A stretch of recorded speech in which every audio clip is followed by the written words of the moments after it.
네, 레위기를 읽다 보면 이런 생각이 드실 수도 있습니다. 이렇게 오늘 본문이 지금 우리와 어떤 상관이 있을까? 이런 생각이 드실 수 있습니다. 네, 그 마음을 저도 충분히 이해합니다.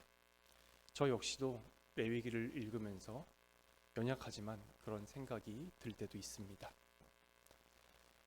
하지만 우리는 성경의 원저자이신 하나님을 믿는 사람들입니다. 그 하나님께서 이렇게 많은 내용을 우리에게 허투루 주시진 않았겠지요. 하나님에 대한 신뢰와 믿음을 가지고 오늘 본문에 같이 들어가셨으면 합니다. 먼저 오늘 본문에 들어가기 전에 몇 가지를 좀 알고 들어가고자 합니다. 하나는 당시 메소포타미아 지역에서의 의복에 관한 것입니다. 고대 메소포타미아와 이집트에서 옷은 생활에 아주 필수적이었습니다. 의복을 얼마나 중요하게 여겼는지 몇몇 사례를 살펴보자면, 당시 문화 가운데 어떤 사람을 양자 삼을 때 그 자녀의 부모를 향한 가장 중요한 의무가 바로 양부모에게 일평생 옷을 제공하는 것이었습니다. 또한 고대 히타이트 법에 따르면 어머니가 자식과 관계를 청산할 때 그 자식의 옷을 벗기면 그 관계가 청산이 되었고, 또 다시금 그 관계를 회복하고자 할 때에는 다시 그 옷을 입혔습니다. 그러면 그 관계가 다시금 회복되었지요. 이렇듯 당시 의복은 오늘날 우리가 생각하는 의복과 좀 달랐습니다. 또한 옷의 값도 지금과 비교할 수 없을 정도로 많이 비쌌습니다. 당시 밭을 갈 수 있는 황소의 가격이 은 12세겔이었는데 고급 옷은 30세겔이었고 파란색으로 물들인 옷은 은 20세겔이었죠. 즉 고급 옷은 황소 2마리 반의 가격이었던 것입니다. 또 다른 하나의 정보는 바로 곰팡이라는 겁니다. 남자분들은 잘 모르실 수도 있겠지만 화장실에 핀 곰팡이는 잡기가 대단히 까다롭습니다. 한 곳에 곰팡이가 피어서 그곳을 락스로 청소를 하다 보면 또 어느샌가 다른 곳에 곰팡이가 피죠.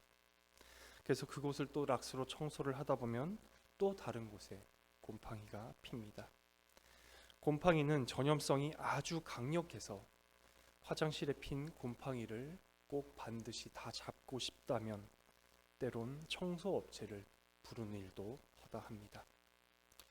당시 의복 이야기를 하다가 갑자기 곰팡이 이야기를 해서 당혹스러우신 분들도 계시겠지만, 바로 오늘 본문에 나오는 나병색점이라는 것이 바로 이 곰팡이를 말하는 것이기 때문입니다. 그리고 마지막으로 정결에 관해서 또 정리를 좀 하도록 하겠습니다. 하나님께서는 율법 아래의 모든 것을 거룩한 것과 거룩하지 않은 것으로 분류하셨습니다.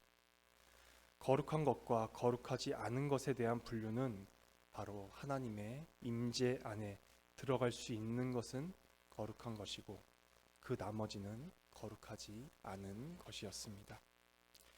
거룩하지 않다고 해서 잘못된 것이 아닙니다.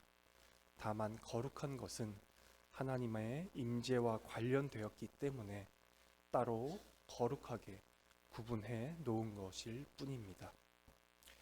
거룩하지 않은 것 중에는 정결한 것과 부정한 것이 있습니다. 부정한 것이라고 해서 무조건 나쁘다라고 또한 인식해서는 안 됩니다. 부정한 것 가운데 정결 의식을 통해 얼마든지 다시 정결하게 될 수 있었습니다. 부정하다는 것은 정하지 않다라는 의미이지 잘못되었다, 나쁘다, 틀렸다로 인식하시면 안 됩니다. 예를 들어 출산한 여인을 하나님께서는 부정하다고 하셨습니다. 출산은 하나님의 은혜로 말미암은 것인데 그것을 틀렸다, 나쁘다로 볼 수 없죠. 즉 부정하다는 것은 정하지 않다는 의미입니다. 부정한 것 가운데서도 얼마든지 정결 의식을 통해 다시금 정결하게 되고, 정결한 것들 가운데서도 거룩하게 하여 거룩해져서 하나님의 임재 안으로 들어갈 수 있었습니다. 또한 반대로 거룩한 것이 모독되면 정결해졌고, 정결한 것이 더럽혀지면 부정하게도 되었습니다.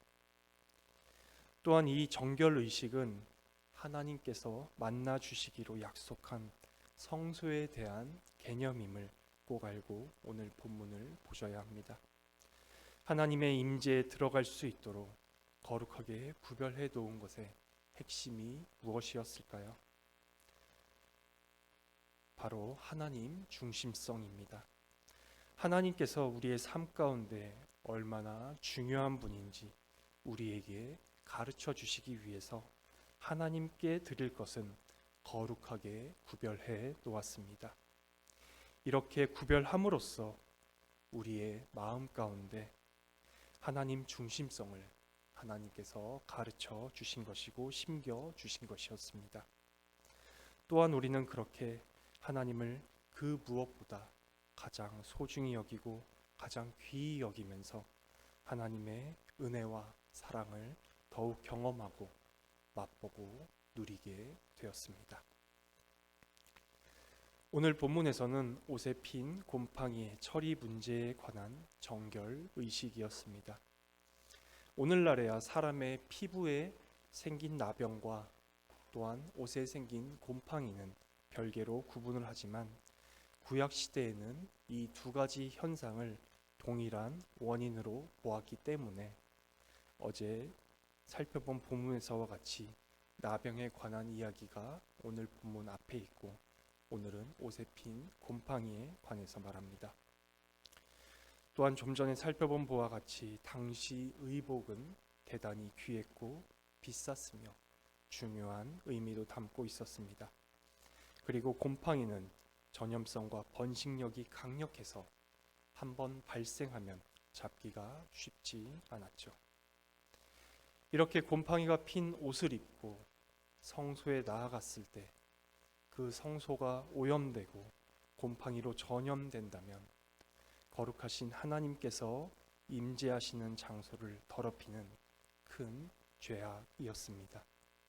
그러하기에 제사장들은 이스라엘 백성들의 옷에 핀 곰팡이를 꼼꼼히 체크하면서 거룩하신 하나님의 성소를 지킬 의무를 가지게 된 것이었습니다. 옷의 종류로는 세 가지로 분류하셨는데 바로 털옷과 배옷과 가죽 옷이었습니다. 이러한 세 가지 옷감은 고대 메소포타미아에서 일반적으로 사용하는 옷감이었죠. 47절부터 49절까지는 털옷과 배옷 가운데서 날실과 시실에 관련된 규정입니다. 날실은 세로로 옷감의 실이 짜여져 있는 것을 말하고, 시실은 가로로 옷감의 실이 짜여져 있는 것을 말합니다. 50절부터 52절까지는 악성나병에 대해서 말씀하십니다. 악성나병이라는 것은 치료나 회복이 불가능한 나병으로 오염된 옷이나 집은 불로 태워서 완전히 파괴하도록 명령하셨습니다. 하지만 사람에 관해서는 결코 죽이거나 태우도록 하지 않으셨습니다. 하나님께서는 사람을 귀히 여기셔서 그 사람에게 치료의 기회도 주시고 회복의 시간도 주시는 자비로우신 분이시기 때문이었죠. 53절부터 55절까지는 곰팡이가 퍼지지 않는 경우에 제사장이 해야 할 조치에 대해서 하나님께서 말씀하고 계십니다. 색점이 퍼지지 않은 의복은 세탁 후 7일 동안 간직하였다가 제사장이 다시 검사했습니다. 이때 색점이 퍼지지 않았지만 여전히 색점의 색깔이 변하거나 사라지지 않으면 악성으로 분류하여 그 옷을 태워버리도록 하셨습니다. 또한 56절에서 58절은 곰팡이로 추정되는 옷을 세탁하여 색점이 엷어질 경우에는 그 부분을 찢어버리도록 명령하셨습니다. 그리고 마지막 59절에서는 47절부터 58절까지 말씀하셨던 의복과 가죽에 생긴 곰팡이에 대한 규정을 마무리하는 내용입니다.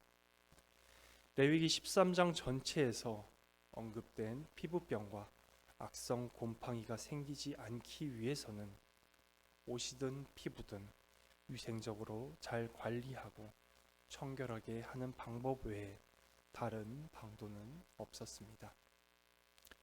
즉 가나안 땅에 들어가기 전에 이방 민족과 구별되어 거룩을 요구하는 삶은 우리의 실생활에서도 깨끗한 위생 관리가 포함되었다는 이야기입니다.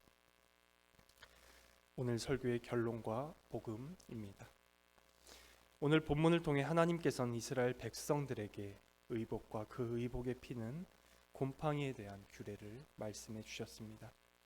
이러한 하나님의 규례로 인해서 이스라엘 백성들은 깨끗하게 주변과 자신을 살피며 위생 관리에 힘쓸 것입니다.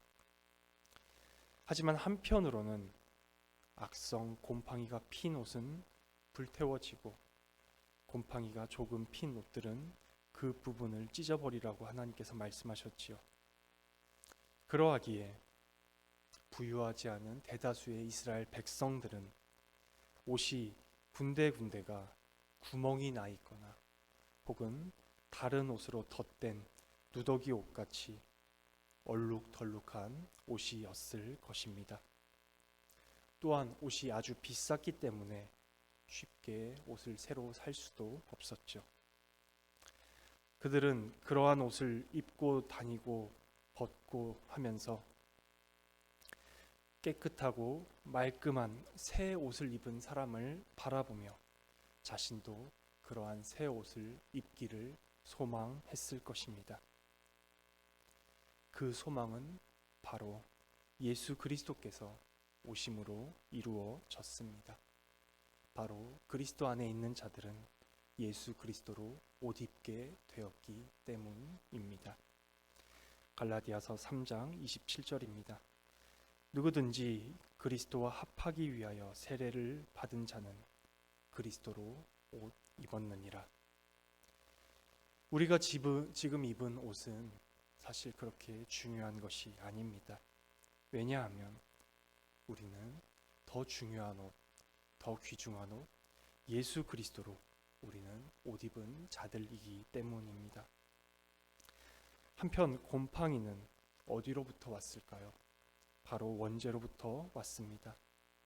우리는 또 이 곰팡이를 보면서 순결하고 무음하며 영원하고 완전한 곳에 대한 소망을 가집니다. 그곳은 어디일까요? 바로 지금 그리스도께서 좌정에 계시는 낙원입니다. 낙원과 천국의 차이점에 대해 간략하게 말씀드리면 지금은 낙원이지만 예수께서 재림하시고 난 후에 새하늘과 새 땅이 되면 그때는 비로소 천국이라고 불립니다. 즉 예수께서 재림하시기 전인 지금은 낙원이죠. 다시금 돌아와서 그리스도로 옷 입은 우리는 바로 그 낙원에 오직 그리스도로 말미암아 들어가게 됩니다. 낙원이 낙원되는 것은 바로 그곳에 예수 그리스도께서 계시기 때문에 그곳이 낙원입니다. 아무리 낙원이라도 그리스도께서 계시지 않는다면 그것은 낙원이 되지 못하고 또한 천국이 되지 못하지요. 그리스도께로 오십시오. 그리스도께로 오십시오. 그리스도 안에서 참된 쉼을 모두 다 값없이 조건 없이 다 누리는 우리 낙현교회가 되기를 간절히 소망합니다.